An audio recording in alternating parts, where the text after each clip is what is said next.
He wasn't searching for anything, just a veteran Navy SEAL and his dog, passing through another quiet forest until the dog stopped.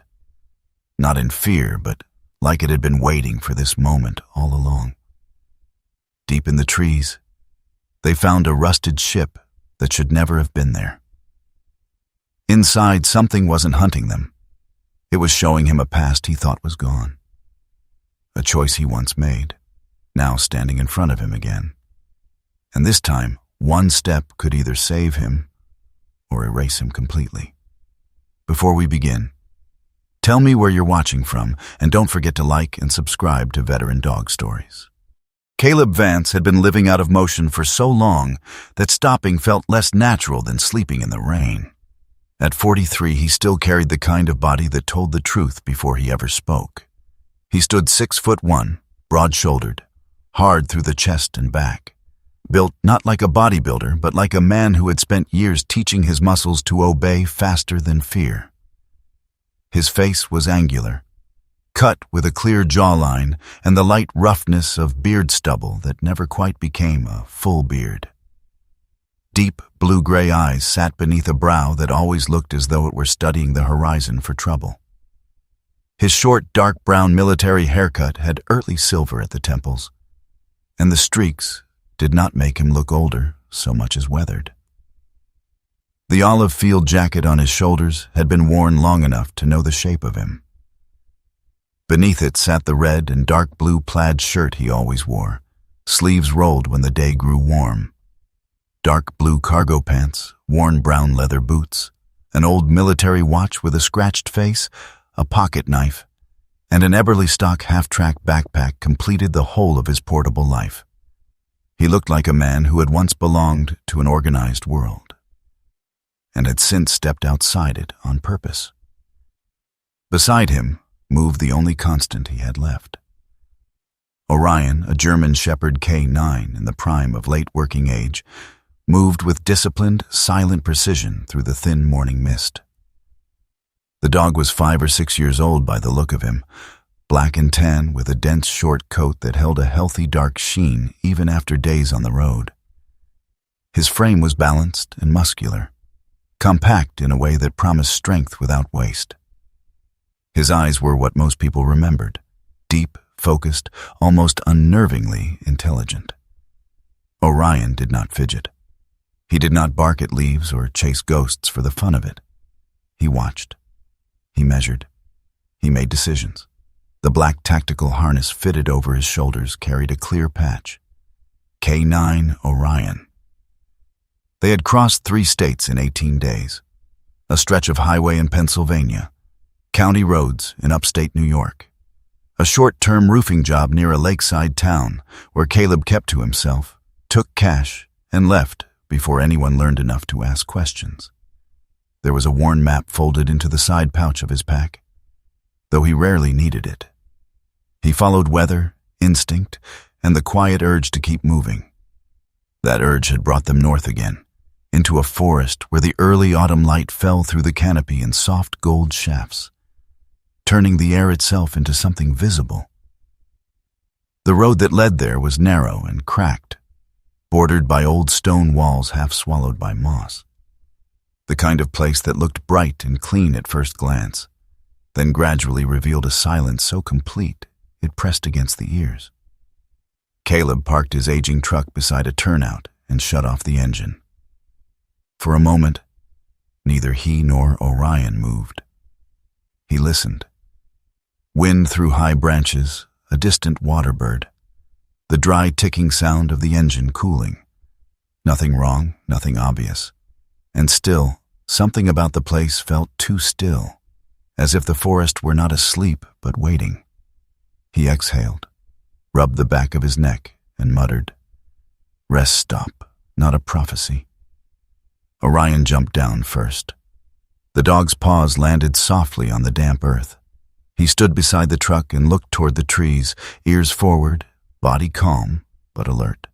Caleb shouldered the half-track backpack and started toward the small ranger station visible through the pines. It was little more than a weathered cabin with a green metal roof and a hand-painted wooden sign out front.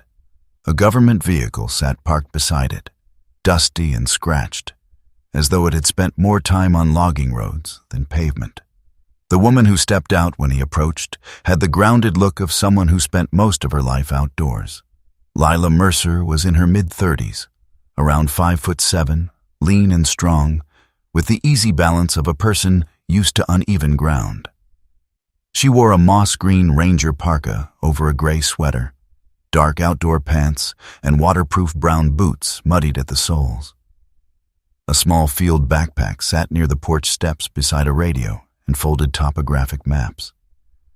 Her chestnut brown hair was pulled back low, practical and loose in a few strands around her face. Her features were sharp rather than soft, but not unkind. Her eyes were quick, alert, and tired in the particular way that suggested too many long days and too many unanswered questions. She took in Caleb first, then Orion, then the truck, in that order. "You passing through?" she asked. "Or making camp?"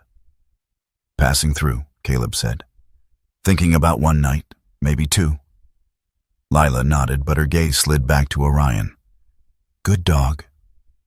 "He knows," Caleb replied. One corner of her mouth moved. Not quite a smile.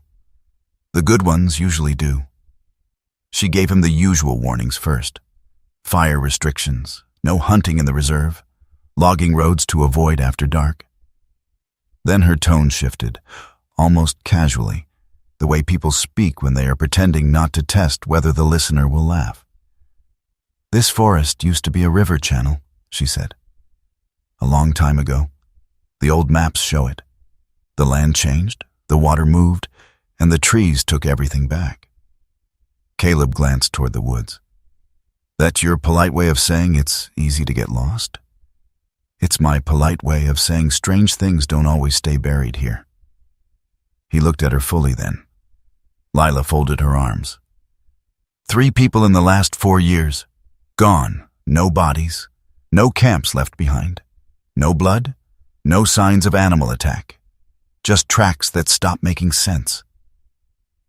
Caleb had met enough locals in enough towns to know how stories grew roots. Missing hunters became legends. Bad weather became curses. A twisted ankle became an omen. But Lila did not sound excited by her own warning. She sounded worn down by it. "You believe that means something?" he asked. "I believe patterns mean something." She paused. "And I believe dogs notice what pride makes men ignore." That got the faintest hint of dry humor into Caleb's eyes. "That's so? That's so." Orion had been standing beside him the entire time, still as carved wood. Now he moved one step forward and fixed his stare past the ranger station, deeper into the trees. Not tense, not agitated, just focused, as if he had heard a distant command only he recognized. Lila noticed. "Has he done that before?" Caleb looked down at the dog. "He stops when something feels wrong." "Wrong dangerous?" "Sometimes." Caleb adjusted the shoulder strap of his pack. "Sometimes just wrong." Lila hesitated, then stepped back into the station and returned with a laminated trail map. She pointed out a narrow service track leading toward an old survey clearing where travelers sometimes camped. Her finger paused near a section unmarked except for contour lines and a faded notation almost rubbed away by years of handling. "Stay east of this," she said. "What's west of it?" "Old river cut, unstable ground." Then, after half a second, she added, "And a place I don't like." Caleb almost asked why. Almost. But he had spent years learning that when a stranger offered fear in a measured tone, it was best not to pry unless you were ready to inherit part of it. He took the map, thanked her, and returned to the truck with Orion pacing at his side. By noon, he had set a small camp in the clearing Lila mentioned. No tent. Just a tarp line in case the weather turned, a bedroll, a small fire ring, water boiled and filtered, gear placed with unconscious precision. The sort of camp a man built when he trusted routine more than comfort.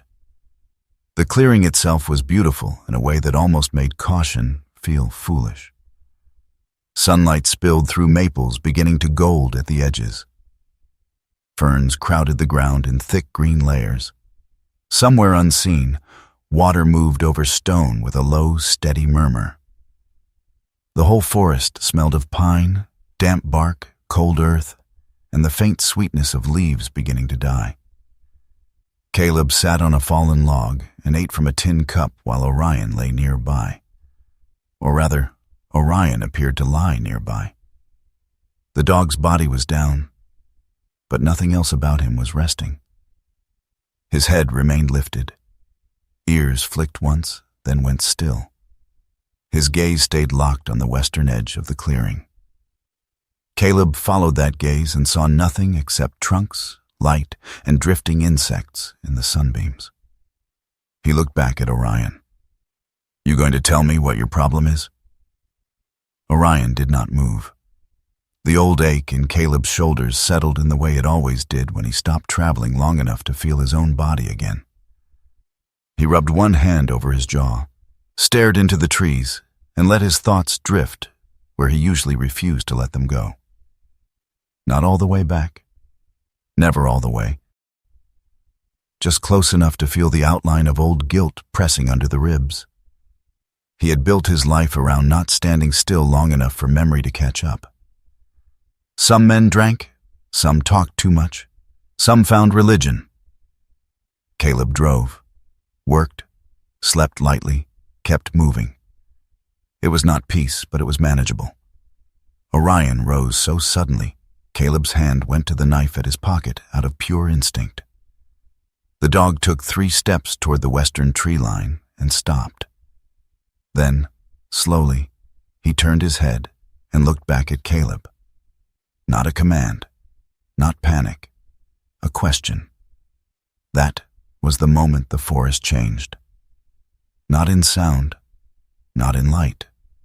The afternoon remained bright, almost tender. But Caleb felt the small hairs lift along his forearms beneath the jacket sleeve.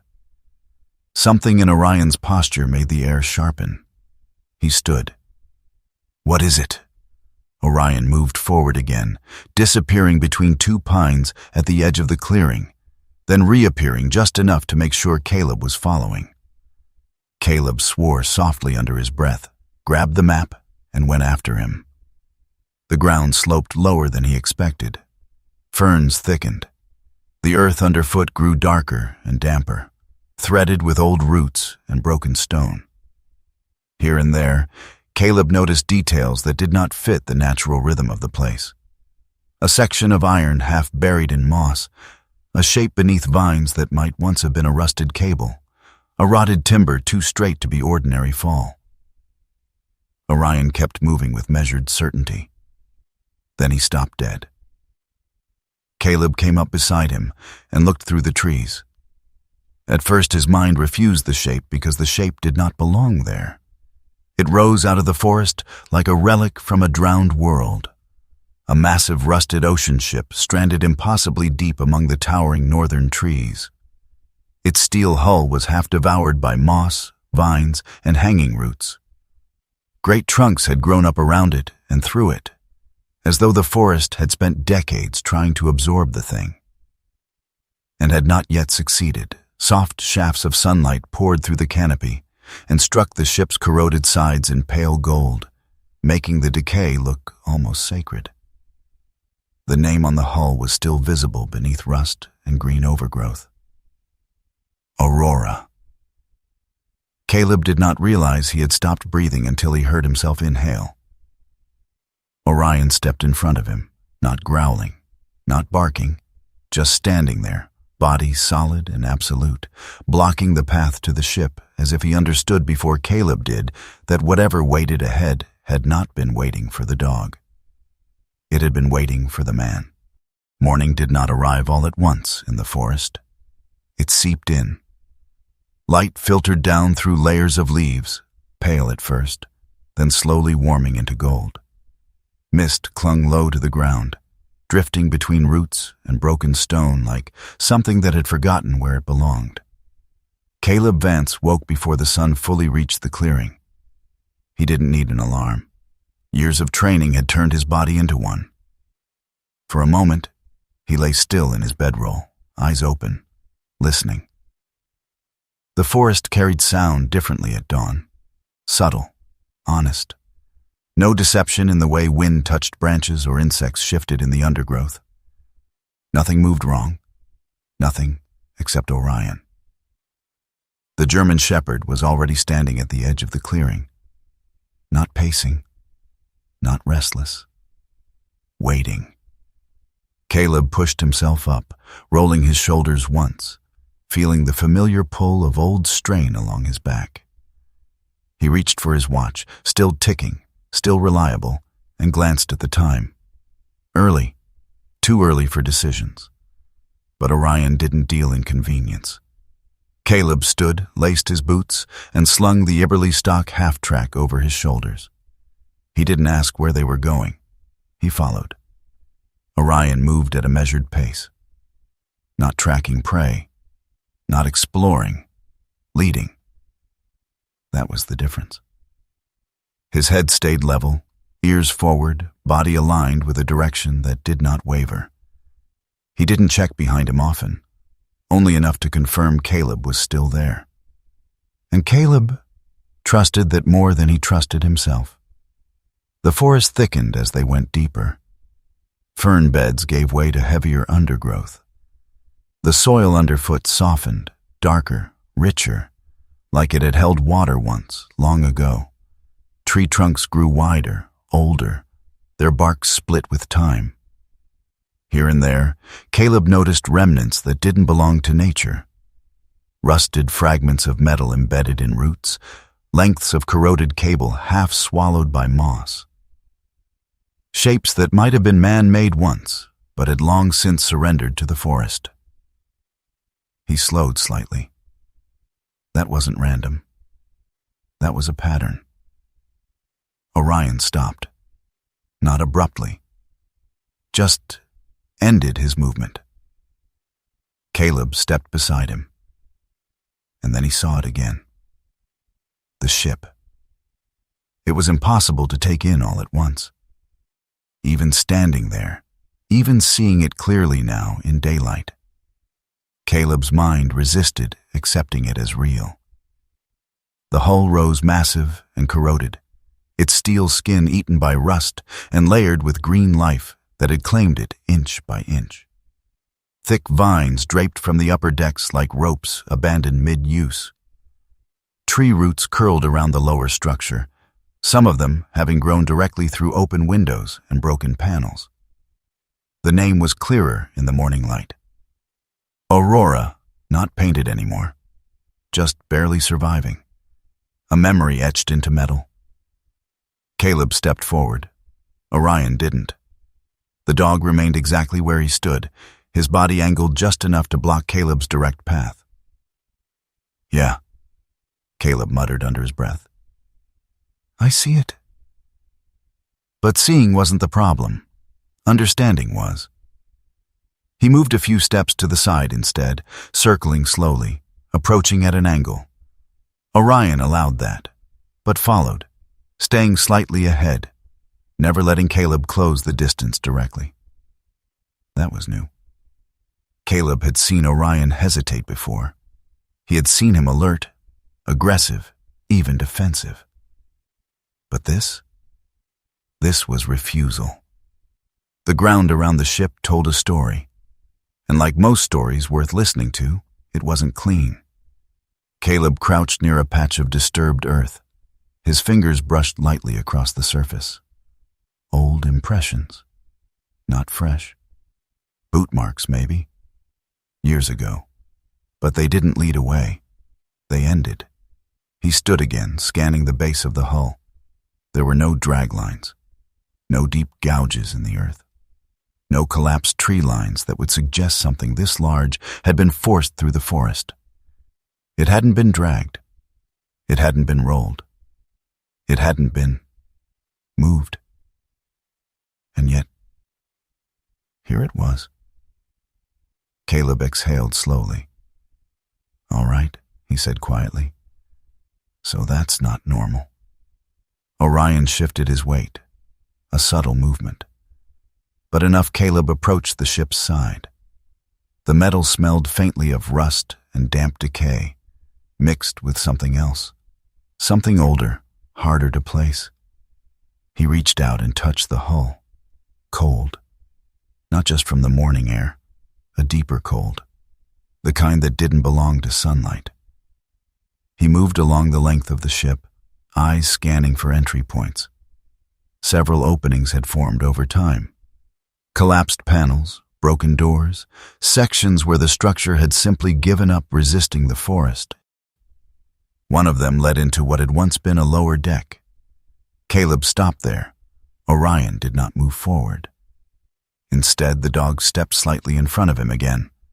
Not aggressively, just enough. Caleb looked down at him. "You're not liking this." Orion held his gaze. There was no fear in those eyes, only calculation. And something else. Recognition. Caleb stepped past him, slowly, deliberately. Orion did not block him this time, but he did not follow. Inside, the air changed. It felt heavier, not stale, not suffocating, just thick. Sound dampened. Even Caleb's footsteps seemed quieter, absorbed by the structure around him. Light filtered in through broken panels and gaps in the hull, creating uneven patches of brightness that cut across shadow. The interior bore signs of time, but also signs of something else. Not chaos, not decay alone. There were patterns. Caleb moved deeper, eyes scanning everything with trained precision. A section of wall where something had been repeatedly struck or scraped. A metal railing worn smooth in one specific spot, as if hands had gripped it over and over again. Scratches along the floor, not random, but directional. Movement. Repetition. Habit. He crouched near one of the marks, tracing it lightly. Not animal. Not entirely human either. Or maybe just desperate human. Further in, he found the radio. Mounted crookedly against a panel that had partially collapsed, the unit looked ancient, far beyond anything that should still function. Wires hung loose, some exposed, others wrapped in layers of makeshift repair. And yet, a faint flicker of light pulsed from within. Caleb leaned closer. "Shouldn't be working," he murmured. He didn't touch it. Not yet. Behind him, Orion let out a low, controlled sound. Not a bark, not a growl. A warning. Caleb turned sharply. The dog stood at the entrance, rigid, eyes locked on something deeper inside the ship. Not on Caleb, not on the door, but past him. For a brief moment, Caleb felt it too. Not a sound, not a movement, but a presence. Like someone had just stepped into the room and chosen not to be seen. Then, it was gone, or maybe it had never been there. Orion did not relax. Caleb straightened slowly. "Yeah," he said under his breath. "We're not alone in this." But the words felt wrong the moment he said them. Because there was no evidence of anyone else. No fresh tracks, no voices, no breathing. Nothing that a trained man could point to and say, "This is real." And yet, Orion had reacted. And Orion did not imagine things. Caleb stepped back toward the entrance, not retreating, reassessing.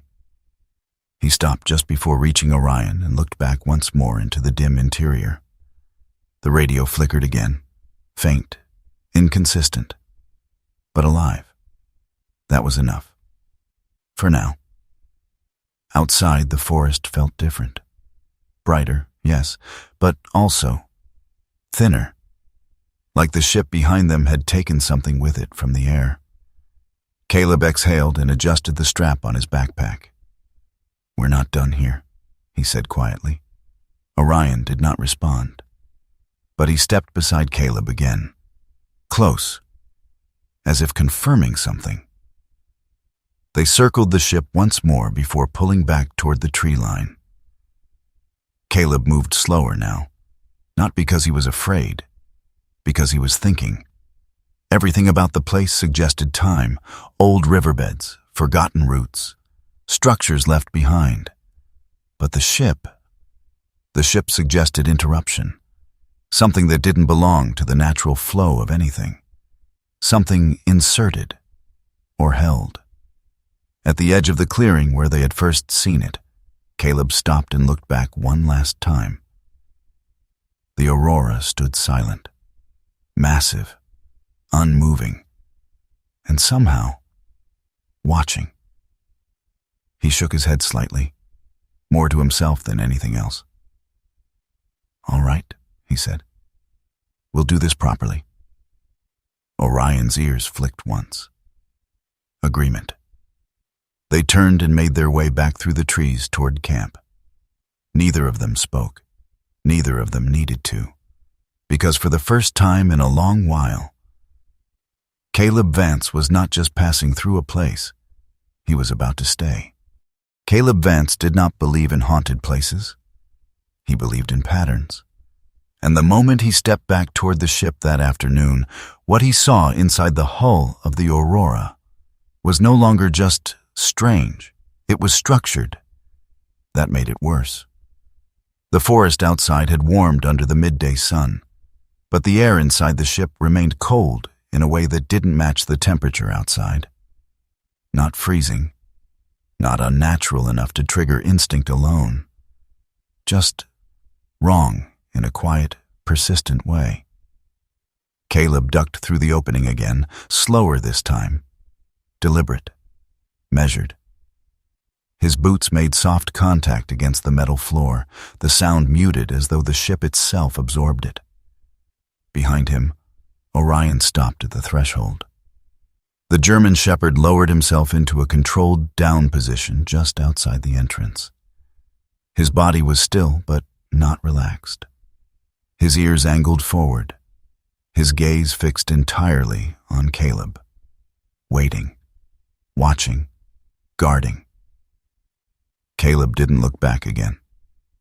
He already knew Orion wouldn't follow. Inside, he began mapping the space. Not with paper, not with markers, with memory. Every hallway, every turn, every obstruction, every exit. That was how he had survived for years. He moved deeper along the lower deck, passing rusted panels and warped railings.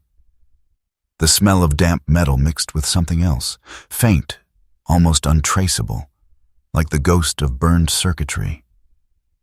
The scratches he had noticed earlier appeared again. More of them now, closer together, more intentional. He crouched beside one section of wall. The marks were not random. They followed a rhythm, short, short, long, pause, short, long. His fingers hovered just above them. "Not language," he murmured. Then after a moment, memory. He stood and continued forward.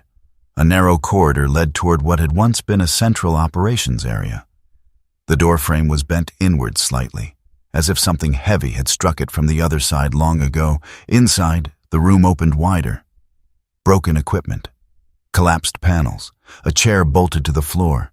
Still intact, its metal legs fused into place by rust and time. And the radio.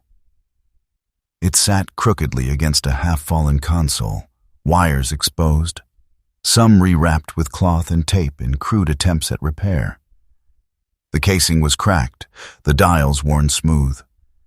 No modern unit would have lasted this long. And yet, a faint pulse of light flickered from within. Not steady, not reliable, but alive. Caleb approached slowly, stopping just short of touching distance. He tilted his head slightly, listening. At first there was nothing. Just static, thin, weak, intermittent. Then, a shift. Not a voice, not yet. But something beneath the noise, a pattern trying to form. Caleb's jaw tightened. He had heard things like that before. Not in places like this, but in moments where reality blurred at the edges, when exhaustion and memory collided just enough to distort what was real. He didn't reach for the radio. Instead, he stepped back, observed, waited. The marks on the wall were not the only ones. Now that he was looking for them, Caleb began to see repetition everywhere. On the floor, on the edge of the console, even along the inside of the doorframe. The same pattern, repeated, over and over again, as if someone had been afraid of forgetting something and had chosen to carve it into everything around them. Time moved differently inside the ship. Caleb wasn't sure how long he had been standing there when he realized the light had shifted. Not dimmer, just angled differently. He checked his watch. More time had passed than it should have. That didn't make sense. He turned toward the entrance, still visible, still open, still safe. The radio crackled, not loudly, not suddenly, but clearly enough that it cut through everything else. Caleb froze. Static twisted, tightened. And then, for the briefest second, a voice came through. Not calling, not shouting, just speaking, soft, close, as if someone stood right beside him and chose to whisper instead of be seen. The words were incomplete, broken, but one fragment reached him intact. Not the first. Then silence. Complete. Total. The radio went still. Caleb didn't move, because for the first time, this wasn't memory. This wasn't imagination. That voice hadn't come from inside him. He exhaled slowly, steadying himself. "All right," he said under his breath. "So, something's here." Not someone, something. That distinction mattered. He moved again, slower now, more cautious. The room no longer felt abandoned. It felt used. Not recently, but not forgotten either. Caleb shifted his focus to the structure itself. If something had been here, it had moved. And if it had moved, it had left traces. He began checking sight lines, corners, entry points, angles of movement. That was when he noticed the floor near the far side of the room. Not scratched, not worn. Different. A section of metal plating sat slightly uneven compared to the rest, subtle. Easy to miss. But not to him. He approached, crouched, and pressed his hand lightly against it. Hollow. He leaned closer. There, a seam, a hidden access point. Caleb's expression didn't change, but something behind his eyes sharpened. "Of course," he muttered, because places like this never kept their secrets on the surface. He didn't open it. Not yet. Instead, he stood and stepped back again, letting the space settle in his mind. The radio, the marks, the hidden compartment. None of it felt random anymore.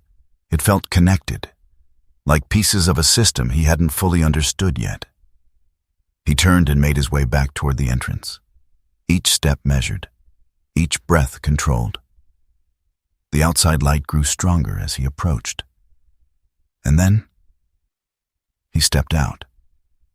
Orion stood immediately. No hesitation, no delay. The dog moved closer than before, his body aligning with Caleb's side, not just watching now, but anchoring. Caleb rested a hand briefly against the dog's neck. Not a command, not reassurance, acknowledgement. "You heard it?" Caleb asked quietly.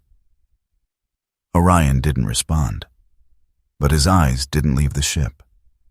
Caleb looked back once more. The Aurora stood exactly as it had before, silent, still, unchanged, and yet not empty. He adjusted the strap of his pack. "There's more in there," he said, not to Orion, to himself. The forest shifted around them as the afternoon wore on, shadows stretching longer, light thinning into something cooler. Caleb turned away from the ship, not because he was finished, because he understood something now. This wasn't a place you rushed. This was a place you prepared for. They walked back toward camp in silence. But this time, Caleb wasn't just thinking about what he had seen, he was thinking about what he hadn't, and what that might cost him. Night settled into the forest like a decision that could not be undone. It did not fall suddenly. It pressed in. Light drained slowly through the trees until only fragments remained. Thin strands caught between branches, fading into a dim gray that made distance hard to judge. The air cooled, carrying the scent of damp bark and old water. Even the insects seemed to quiet, their usual rhythm replaced by something more restrained. Caleb Vance stood just inside the hull of the Aurora, watching that change take hold. He had made his decision before sunset. He was staying, not because he underestimated the danger, but because he understood it well enough to know that retreating blindly through unfamiliar terrain at night would be worse. This was controlled risk, and Caleb preferred risk he could measure. He moved with quiet efficiency. First, he chose position. The lower deck near the entrance offered a balance. Line of sight to the outside, limited angles of approach, enough structure to provide cover if something moved where it shouldn't. He cleared a small section of debris, enough to sit, to move, to react. Then he marked exits. One primary, the opening he had entered. Two secondary, collapsed sections further down the hull, narrower but passable. He mapped them in his head. Step count, direction, obstacles. That was how you stayed alive. Orion remained just outside the threshold. The German shepherd had not crossed into the deeper interior all day. And now, as darkness approached, he seemed even more anchored to that invisible line. He did not lie down. He did not relax.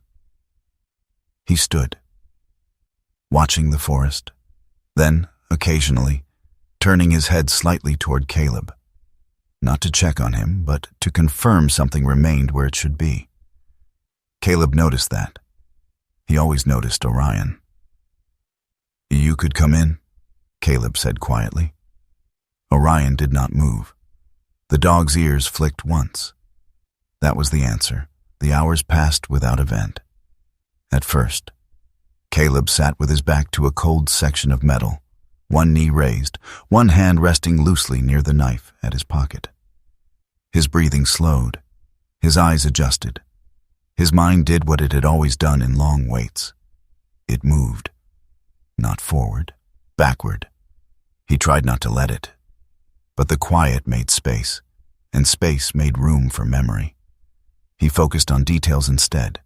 The structure, the faint hum of something in the ship's systems, not mechanical, not electrical, but present. The pattern of scratches he had seen earlier. The way the air inside never fully matched the temperature outside. All of it suggested a system he didn't yet understand. And Caleb didn't like systems he couldn't break down. Outside, the forest dimmed further. Inside, the ship held its own kind of darkness, denser, more contained. Caleb checked his watch. Time was moving normally. That was something. He shifted position slightly, stretching the tension out of his legs when Orion reacted. Not violently, not suddenly, just changed. The dog's body stiffened, head raised, eyes fixed. Not on the forest this time, on the ship.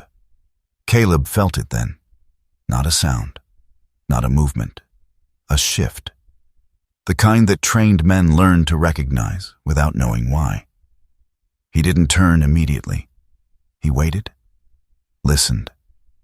Nothing. Then, the radio came alive. Not with a burst, not with static building, just on, as if it had never been off. The faint light inside the cracked casing glowed steadier than before, casting a weak pulse across the surrounding metal. Caleb's jaw tightened. He didn't move toward it. He didn't touch it. He listened. At first it was only distortion, a low, uneven frequency that bent and broke across itself. Then, it formed. Clear enough? Sharp enough. A voice. "Leave him." A pause. Then, "We don't have time." Caleb did not blink. He did not react. Not outwardly, but something inside him shifted hard enough that his breath caught before he could stop it. That sentence. That exact sentence. He had said it once, 12 years ago. In a place far from here. In a moment that had never left him. For a brief, impossible second. The world around him changed. Not physically, not visibly, but completely. The metal floor beneath his boots felt like sand. The smell of rust faded, replaced by heat, smoke, and the sharp metallic scent of blood. And in the reflection of a darkened panel across the room, Caleb did not see the ship. He saw himself. Younger, cleaner, standing over someone he could not bring himself to look at directly. Then, it was gone. The ship returned. The cold air returned. The silence returned. But Caleb remained exactly where he was. And now he knew. This place didn't show you things. It made you stand inside them. Orion moved. One step forward. Then another. The dog crossed the threshold for the first time since they had arrived. Caleb turned his head slightly. "Don't," he said quietly. But Orion ignored him. The German shepherd moved closer, placing himself not in front of Caleb, but beside him. Close enough that Caleb could feel the steady warmth of the dog's body through the cold air. Grounding, anchoring, real. The radio flickered again, but no voice followed, only silence.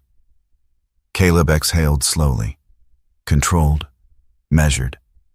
He forced his eyes to focus on the present, on the structure, on the exits, on Orion.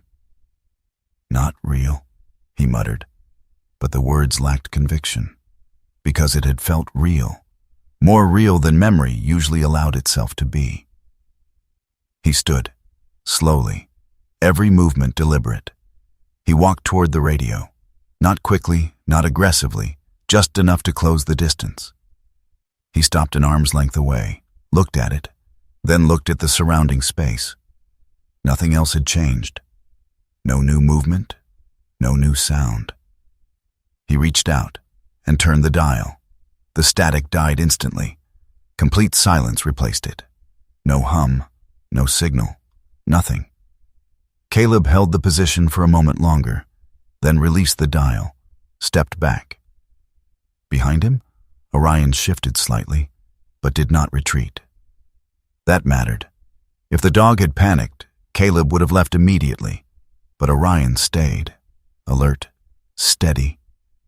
The forest outside had gone fully dark now. The last traces of twilight gone. Only moonlight filtered through the trees, faint and distant. Caleb returned to his position near the entrance, sat, watched, listened.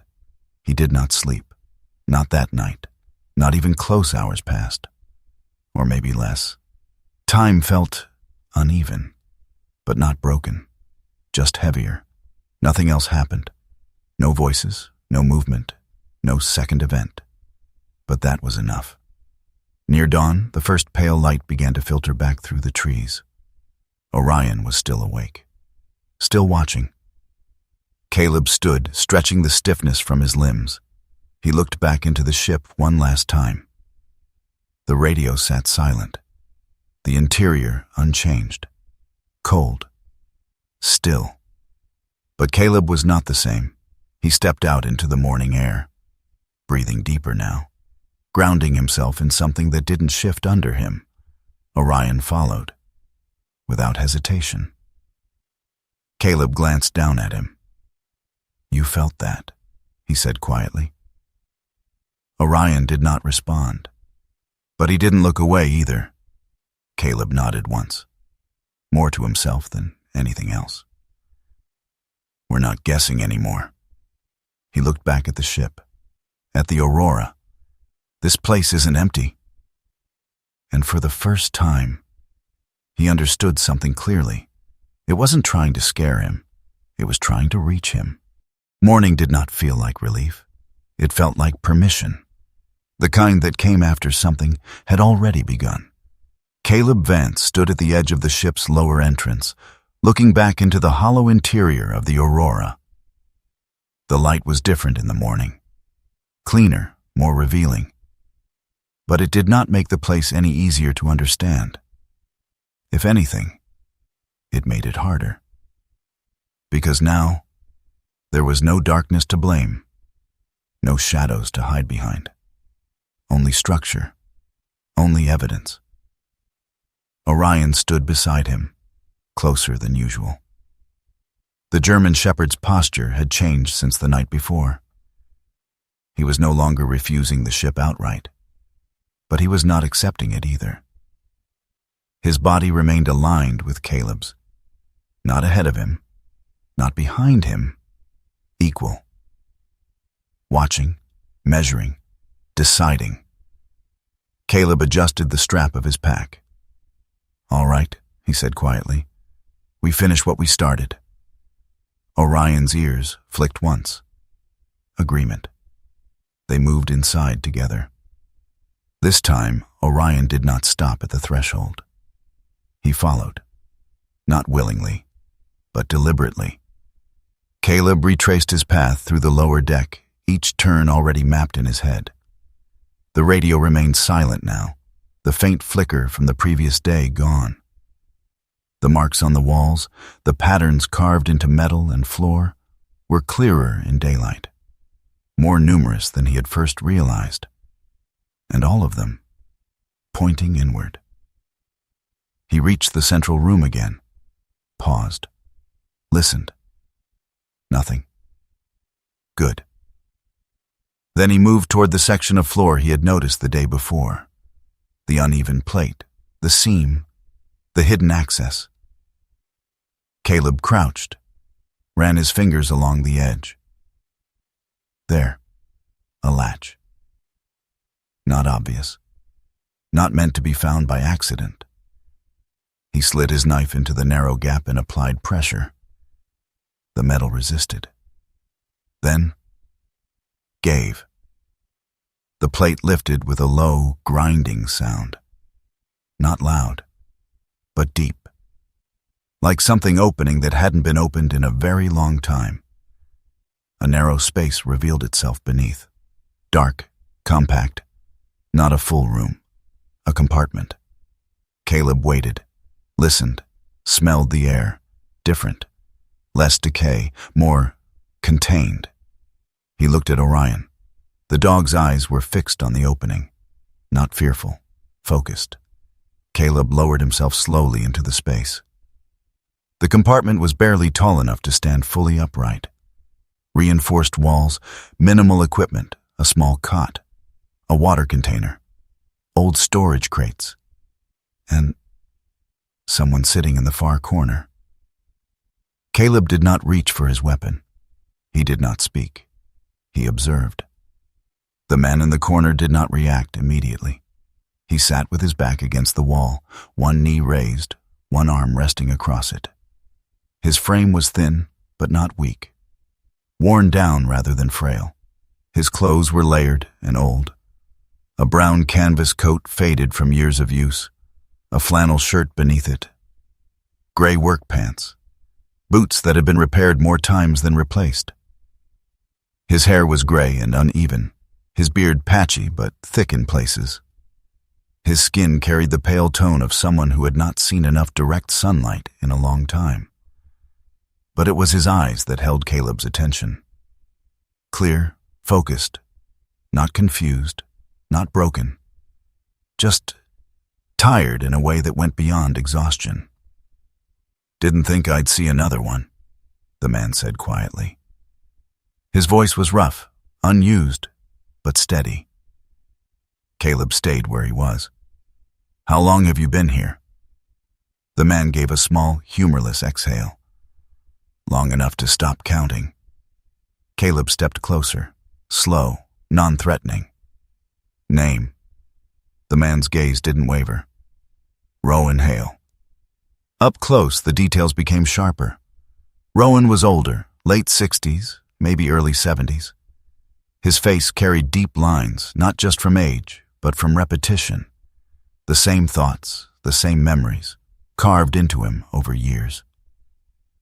He didn't look like a man hiding. He looked like a man waiting. Orion stepped down into the compartment. Slow, controlled. The dog approached Rowan, not aggressively, not cautiously, but with something closer to recognition. Rowan's eyes shifted to him, and for the first time, something changed. Not fear, not surprise, relief. Small, fleeting, but real. Rowan reached out a hand, stopping just short of touching Orion. "I remember one like you," he said quietly, not to Caleb, to the dog. And he didn't leave either. Caleb watched that carefully, because that told him something important. Rowan wasn't alone in his memories. "What happened here?" Caleb asked. Rowan leaned his head back slightly against the metal wall. For a moment, he didn't answer. Then, "The river changed," he said. "Used to run right through this place. Carried the ship in during a storm. Ground shifted, water pulled back, and she got stuck." Caleb nodded once. That part made sense. Rowan continued. "That wasn't the problem." His gaze shifted slightly, not to Caleb, not to Orion, but somewhere between them. The radio started picking up signals. Caleb didn't interrupt. "At first we thought it was interference, old frequencies, crossed lines." Rowan's voice remained even, almost detached. "But then, people started hearing things they recognized." He paused. "Not names. Not calls." His jaw tightened slightly. "Moments." Caleb felt something cold settle in his chest. "They didn't all react the same way," Rowan continued. "Some ignored it, some couldn't. The ones who couldn't started following it." "Following where?" Caleb asked. Rowan's eyes finally returned to him. "The forest." Silence stretched between them. Caleb spoke again. "You stayed." Rowan gave a faint nod. "Not at first." His gaze drifted again, farther this time. "I brought my son on the last run." The words came slower now, heavier. "Thought it'd be one more trip before I left the water for good." He was curious, always asking questions, always wanting to see what I saw. A faint, broken smile touched Rowan's face.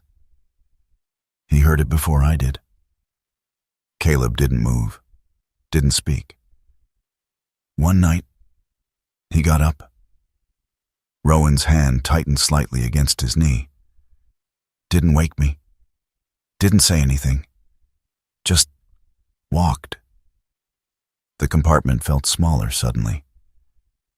"I found the door open." Rowan swallowed once, tracks leading out. He looked at Caleb again. This time, there was something in his eyes. Not hope, not anger, just truth.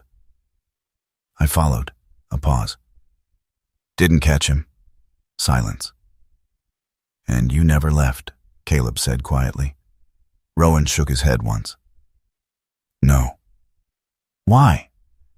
Rowan's answer came without hesitation. Because if I leave... He looked past Caleb toward the faint light above. There's no one left to watch it. Caleb let that settle, then asked the only question that mattered. Watch what? Rowan's gaze shifted again. Not to the ship, not to the compartment, to the forest. It doesn't take people, he said. It keeps them. The words hung there, heavy, unmoving. Orion remained beside Rowan, still, present. Caleb exhaled slowly, then stood. We're not done, he said. Rowan didn't respond, because he already knew. The forest did not change when they stepped out of the ship. That was the first thing Caleb Vance noticed. The light was still there, soft and filtered through tall northern pines. The air still carried the clean scent of damp leaves and cold earth. Somewhere far off, a bird called once, then fell silent again. Nothing about the forest announced danger, and yet, everything about it felt different. Rowan Hale moved ahead of them, slowly but with purpose.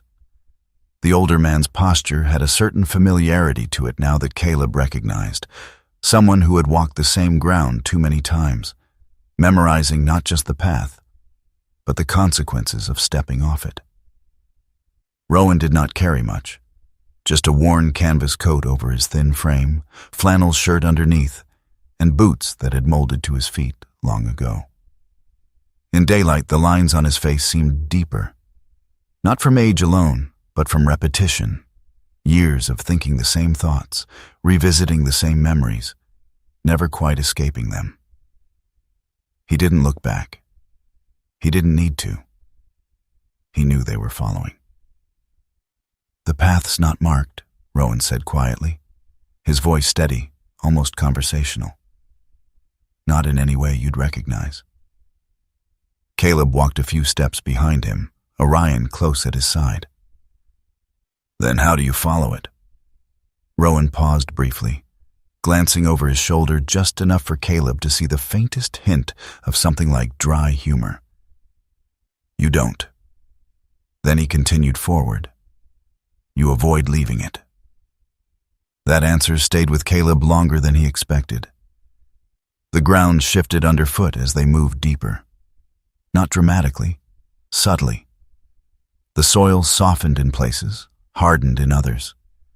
The trees grew closer together, then spread out again. Light bent differently through the branches, creating patterns that looked almost deliberate, like corridors formed not by design but by repetition. Caleb tracked everything, spacing, angles, sound. Nothing felt random. Orion's behavior changed as well. The German shepherd moved closer than usual, his shoulder occasionally brushing Caleb's leg. His ears remained forward, but his head turned more often now, checking, recalculating, adjusting. Not reacting to threats, reacting to something else, something internal. Rowan slowed, then stopped. This is where it starts, he said. Caleb stepped up beside him. The path ahead looked no different from what they had just walked. Trees, light, shadow, nothing unusual. What starts? Caleb asked. Rowan didn't answer immediately. Instead, he gestured forward. Walk! Caleb didn't like that. But he stepped forward anyway. Orion followed instantly. The first few steps felt normal. Ground solid, air steady, nothing wrong. Then, something shifted. It wasn't visible, it wasn't audible. But Caleb felt it. Like a pressure change behind his eyes, like stepping from one space into another without crossing anything physical. His breathing slowed, unintentionally. The forest ahead seemed Clearer, not brighter, just easier to focus on. And then he saw it. Not in front of him, not around him, inside him. A memory, but not distant, not faded. Close. He stood in a different place. Sand under his boots, heat pressing against his skin, the smell of dust and smoke filling the air. A man on the ground, bleeding, still alive, looking at him, not accusing, not pleading, just waiting. Caleb knew this moment, every detail, every second of it. He had lived it. But this time, it wasn't over. The man moved. His hand lifted slightly. His eyes met Caleb's.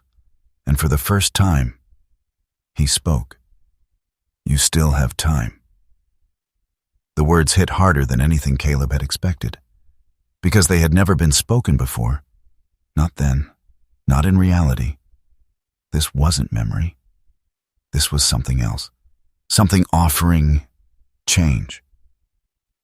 Caleb stepped forward. The forest behind him disappeared. He could feel it. The chance. The moment he had replayed in his mind for years, over and over again. The one decision he had never been able to undo. One more step, Orion moved. Not fast, not aggressive. He stepped directly in front of Caleb, blocked him. Caleb stopped, not because he wanted to, because he couldn't move through the dog. Orion didn't growl, didn't bark. He just stood there, solid, unmoving, eyes locked on Caleb's. And in those eyes, there was no confusion, no doubt, only truth. The forest flickered. The heat faded. The sand dissolved. Caleb stood still, breathing hard now. The memory collapsed. And he was back.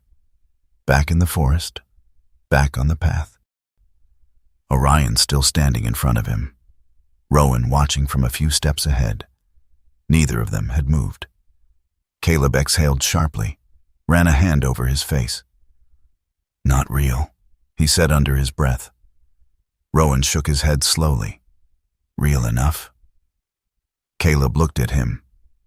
"It doesn't show you what happened," Rowan continued. "It shows you what you wish had." Silence settled between them. Caleb didn't argue, because that felt true, more true than he was comfortable admitting.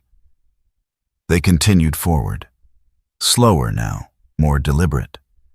The forest didn't press again, not the same way, but Caleb could feel it watching, not like a predator, like a question. After some distance, Rowan stopped again. "This is the last part," he said. Caleb stepped beside him. Ahead, the trees thinned slightly. The light opened. "You keep going," Rowan said, "and you'll walk out." Caleb studied him. "You're not coming?" Rowan shook his head. "No." "Why?" Rowan looked past him, back toward the direction of the ship. "Because it doesn't end out there." His voice was calm, certain. "It ends here." Caleb understood, not fully, but enough. Orion shifted slightly beside him, not pulling forward, not pushing back, waiting. Caleb looked at the open path, then at Rowan, then down at Orion. The forest was quiet again, normal. No pressure, no pull, just a choice. Caleb nodded once. "All right." He turned, started forward. Orion moved with him instantly. Neither of them looked back. The forest did not follow them. That was the first truth Caleb Vance accepted. It stayed where it had always been, rooted, silent, watching. But it did not reach beyond its own boundaries. As he and Orion crossed the invisible edge where the trees thinned and the ground began to level into something more familiar, the weight that had settled behind his ribs began, slowly, to lift. Not all at once, not completely, but enough. The morning air beyond the forest felt different, cleaner, lighter.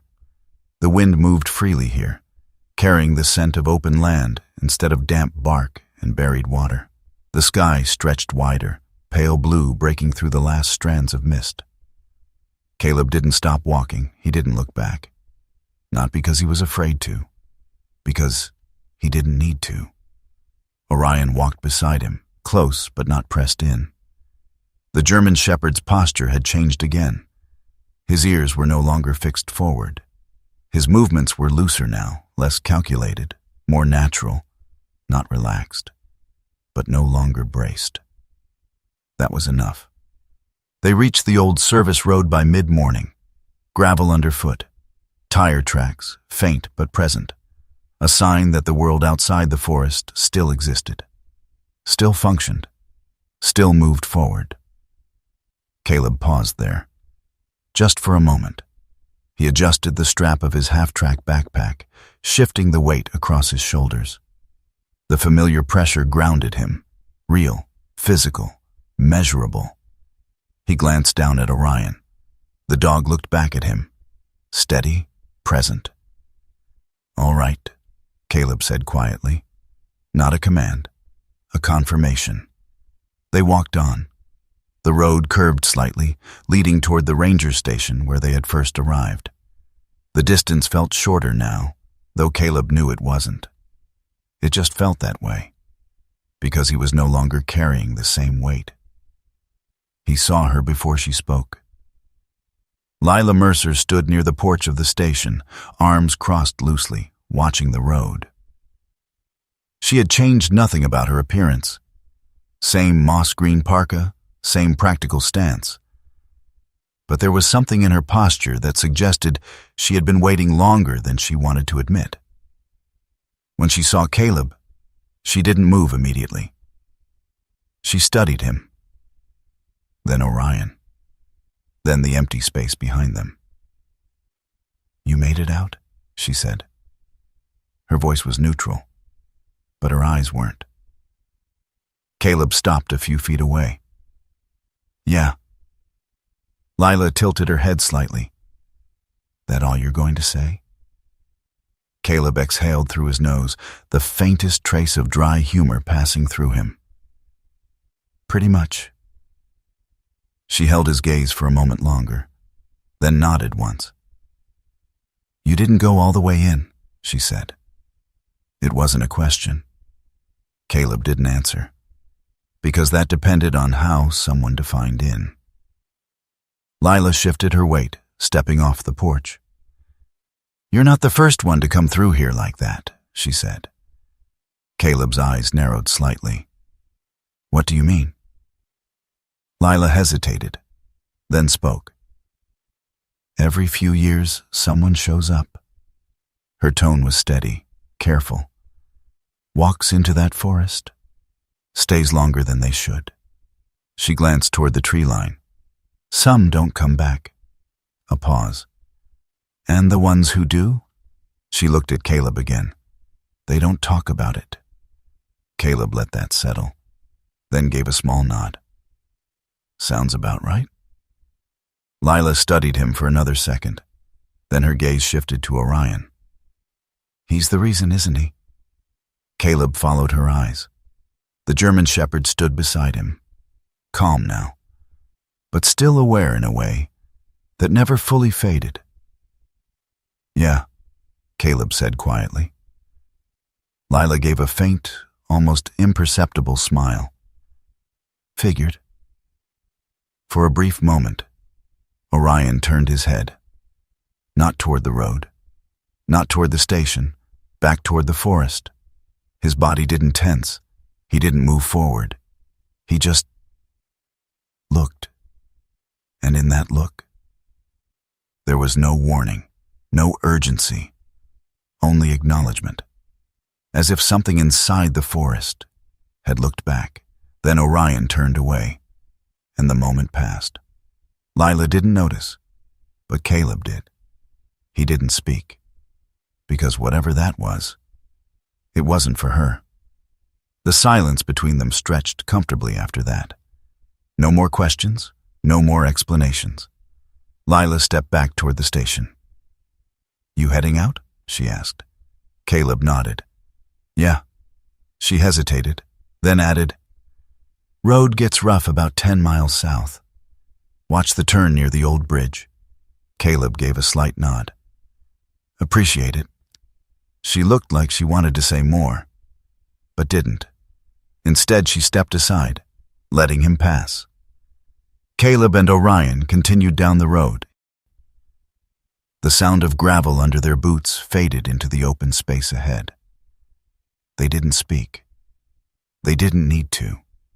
The further they walked, the more the forest receded behind them. Not physically, but in presence. The air felt wider. The world felt simpler. But Caleb knew better. Some things didn't disappear. They just stopped asking for attention. By midday, the road opened into a wider stretch of land. Fields, low hills, a distant line of trees marking the horizon. Caleb stopped there. Not because he had to, because he chose to. He turned slightly, not fully, just enough to look back over his shoulder. The forest stood in the distance, quiet, still, unchanged. No ship, no sign, nothing that would tell anyone what existed beyond those trees. He held that gaze for a moment, then he turned away, fully, and that mattered. He reached down and placed his hand against Orion's neck. The dog didn't move, didn't react, but leaned into it, just slightly. A simple contact. Nothing dramatic, nothing spoken. But for Caleb, it was the first time in a long time that the gesture meant something different. He wasn't grounding himself. He wasn't checking reality. He was choosing it. "I heard it," Caleb said quietly. Orion remained still. Caleb exhaled once. "And I didn't follow." The wind moved across the field, carrying the sound away. Behind them, far beyond sight, the Aurora remained where it had always been. Silent. Not because it was gone, but because, for now, no one was listening. There are places in this world that don't trap the body, but test the soul. And sometimes, what feels like darkness is not there to destroy us, but to reveal what we are still holding on to. Caleb walked out of that forest, not because he was stronger, but because he chose to let go. Maybe that is what grace looks like. Not a loud miracle, not a voice from the sky, but a quiet moment where something inside you says, "You don't have to carry this anymore." And maybe, just maybe, that moment is not something we create ourselves. Maybe it is given. A small mercy, a second chance, a reminder from God that even in the deepest places of our lives, we are never truly alone. In our everyday lives, we all carry something. Regret, guilt, pain we don't talk about. And sometimes, like Caleb, we stand at a crossroads where we can either keep following the past or choose to step forward. If this story meant something to you, take a moment today. Reach out to someone, forgive something, or simply be still long enough to hear what your heart has been trying to tell you. If you believe in second chances, share this story with someone who might need it. Leave a comment and tell us where you are watching from. And if stories like this speak to you, subscribe to the channel so you don't miss the next journey. May God watch over you, guide your steps, and give you peace in the places where you need it most.